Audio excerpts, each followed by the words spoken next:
안녕하십니까, 해안입니다. 이번 시간에는 피로의 단계별 증상에 대해서 말씀드리겠습니다. 이 피로의 단계별 증상표는 제가 개인적으로 이렇게 4단계로 나누어서 만든 표입니다. 제 1단계에 대해서 알아봅시다.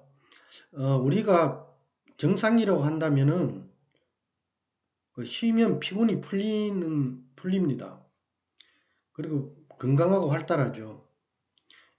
피로 1단계를 보면은 여기서 가장 큰 특징은 뭐냐면 쉬어도 피곤하다는 겁니다. 쉬어도 항상 피곤하고 몸이 무겁고 정신적으로 멍하다. 그리고 아랫배가 나온다. 이런 건 기억력과 정력이 감퇴하고 우울해진다. 음주 회복이 느려지고 필름이 잘 끊긴다. 잘 붓고 얼굴이 처지고 적게 먹어도 살이 찐다.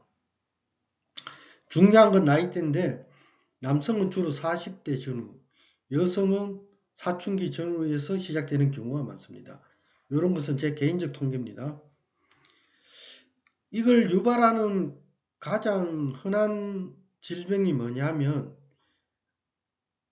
기능성 소화불량하고 과민성 대장증후군인데 이 둘을 합쳐서 뭐라 그러냐면 기능성 위장장애라고 합니다. 그럼 우리가 느낄 때 어떤 게 제일 흔하냐? 일단 배에 가스가 찹니다. 아니면 배가 고프지 않거나 주변에서 보면 때가 돼도 배가 고프지 않은 분들이 많습니다. 이런 분들은 내가 쉬어도 항상 피곤한 경우가 많습니다. 과거에 이러지 않았다가 내가 쉬어도 피곤이 안 풀린다. 그때는 내 배에 가스가 차는지 배가 고픈지 안 고픈지부터 살펴보면 좋습니다. 요런 게 보면 보통 제일 흔하고요. 나이는 남성은 주로 40대, 여성은 사춘기 때에 많습니다. 이런 경우는 기능성 소화불량이나 과민성 대장증후군 같은 경우는 이유도 잘 모르기 때문에 남에게는 꾀병 취급당하는 경우가 많습니다. 과민성 대장증후군 중에서는 가스 차면서 변비가 있는 경우도 있고 그 다음에 설사만 생겨도 이렇게 만성피로를 갈 수 있습니다. 당연히 가스 차고 설사하는 경우도 마찬가지로 만성피로에 빠지고요.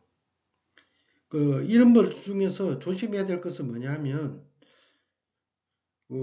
내가 요즘 피곤하고 쉬어도 항상 피곤하고 몸이 무겁니까 좋은 게 없나 싶어서 식이요법을 찾아보고 하는데 그때 조심해야 될 게 뭐냐? 그 음식을 먹었는데 가스가 차고 소화가 잘 안 되는 거는 조심해야 됩니다. 영양분이 아무리 좋다고 해도 그거 먹고 가스 차고 배가 안 고프면은 만성 피로가 해결 잘 안 되는 경우가 많습니다.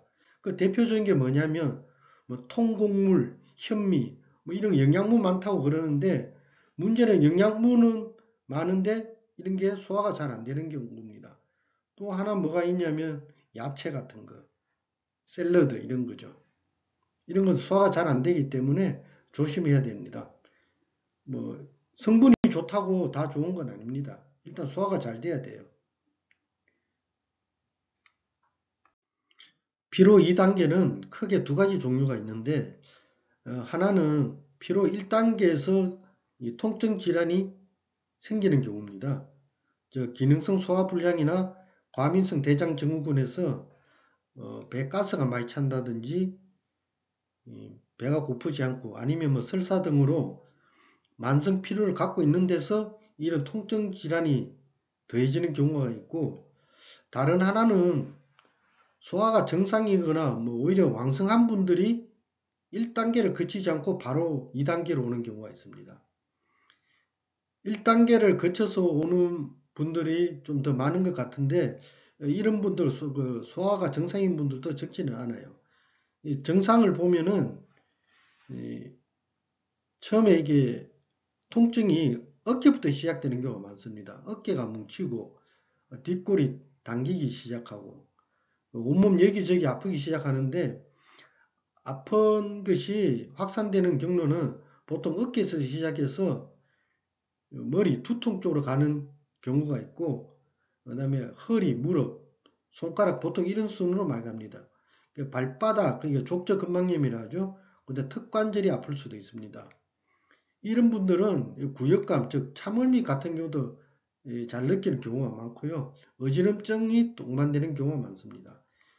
그 2단계가 왜 중요하냐면 1단계는 그냥 피로한 것만 있는데 2단계부터는 본격적으로 아프기 시작합니다. 문제는 이게 아프니까 보통 이제 뭐 진통, 뭐 염증 생기면 소염제 쓰는데 이게 두 가지 문제점이 있어요. 하나는 1단계를 거쳐오는 사람들, 즉, 이 소화불량인 분들은 이 진통제나 소염제가 이 소화불량이나 장에 안 좋은 경우가 많습니다. 그러니까 통증을 잡으려고 하면은 위장이 안 좋아지고 좀 딜레마에 빠지게 되죠. 그 소화가 뭐 정상이나 왕성한 분들도 무슨 문제가 있냐면 이 여기도 뭐 치료제는 뭐 소염 진통제 이런 걸 많이 쓰는데 원인 치료가 아니고 정상 치료로 가니까 재발이 잘 되는 경우가 많습니다. 여기서부터도 뭐 오면은 내가 아프긴 아픈데 당연히 2단계에서도 원인은 모르는 경우가 많아요. 그래서 이게 이제 꾀병으로 이제 본격적으로 들어가는 분들이 많은데 병원 가서 이 검사 저 검사해도 원인을 모르겠다면은 남들이 봐도 이제 꾀병으로 오해하기가 쉽죠. 그래서 이 2단계부터는 좀 심각해지기 시작합니다. 비록 2단계만 하더라도 사실 치료하기가 쉽지가 않은데 거기서 더 발전하면 이 3단계로 갑니다. 당연히 1단계, 2단계 다 거쳐서 오는 경우가 많죠. 점점 이제 병이 악화되면 어떻게 되냐? 3단계 오면 이제 가장 큰 특징은 뭐냐면 이게 아랫배는 차갑고 이게 상체 쪽 얼굴, 손등은 이제 위쪽은 오히려 따뜻하거나 이제 열감이 느껴질 수 있습니다. 과거에 식욕이 별로 없던 분들도 식욕이 증가하는 경우가 많습니다. 그래서 내가 뭐 더 좋아졌나라고 착각하기는 쉬운데 여기 사실 좀 더 악화되는 경우죠. 식욕은 왕성한데 먹으면 배에 가스가 찹니다. 이런 분들이 원래 순환이 잘 안 돼서 배출이 잘 안 되는데 식욕은 왕성해지니까 더 먹으니까 살이 더 잘 찌고 비만도 더 심해집니다. 위는 이제 따뜻하고 밑은 차기 때문에 과거에 추위만 타던 분들이 더위를 타거나 아니면 더위만 주로 타던 분들이 추위를 타거나 보통 이 두 가지 유행이 있는데 그래서 추위와 더위를 둘 다 잘 타는 경우가 되겠습니다. 이제 잠도 잘 오지 않는 경우가 많고 요때 보면은 성인 여드름이 발생하는 분들이 종종 있습니다.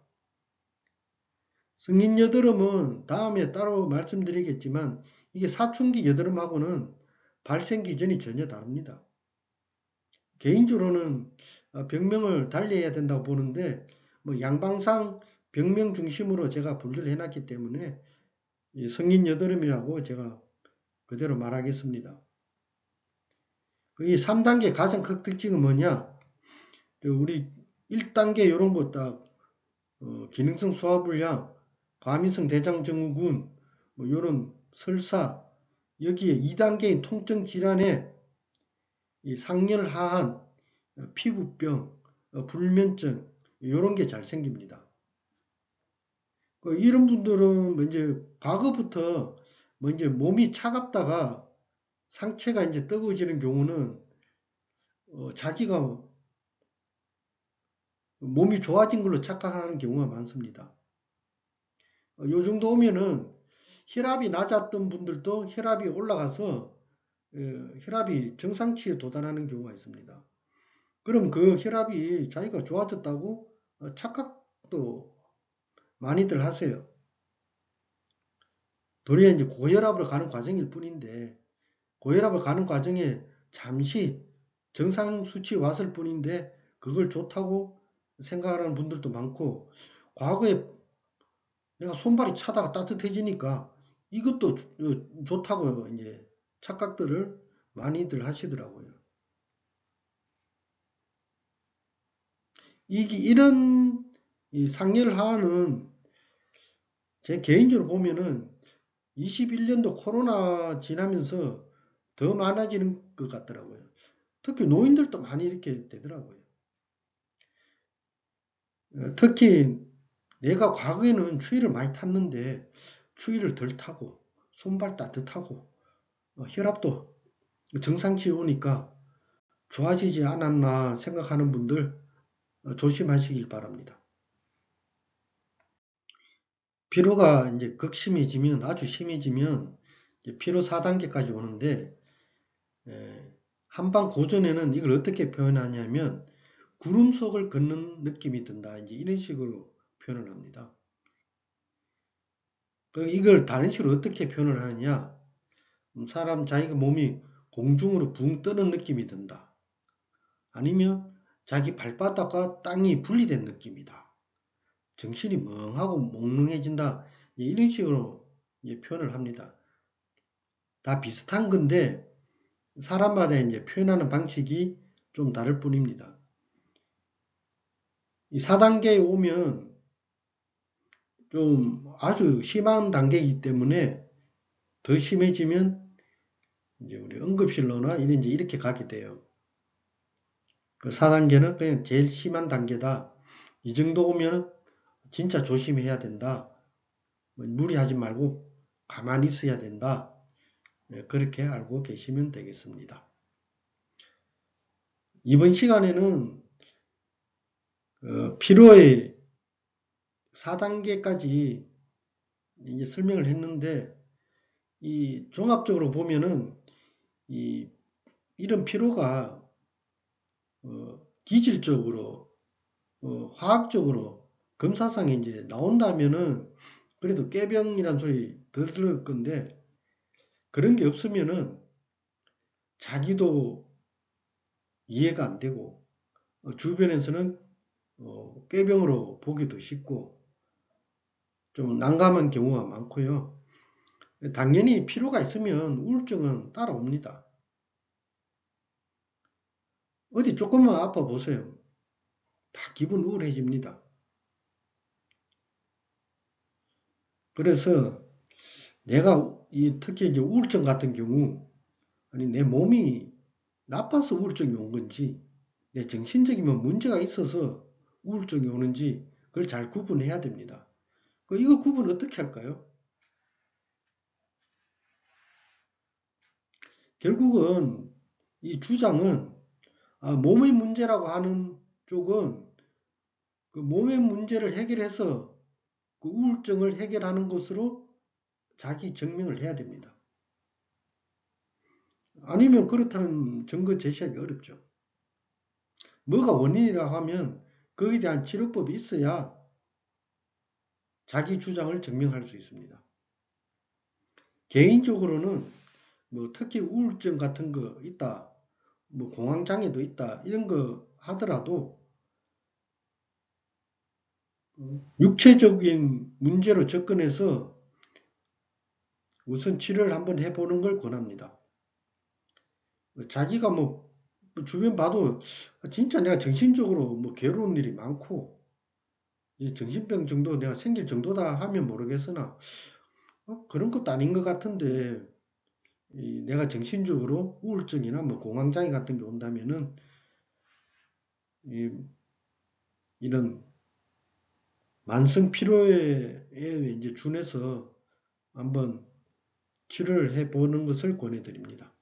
그럼 의외로 효과가 좋은 경우가 많습니다. 예, 이번 시간은 이걸로 마치겠습니다. 안녕히 계십시오.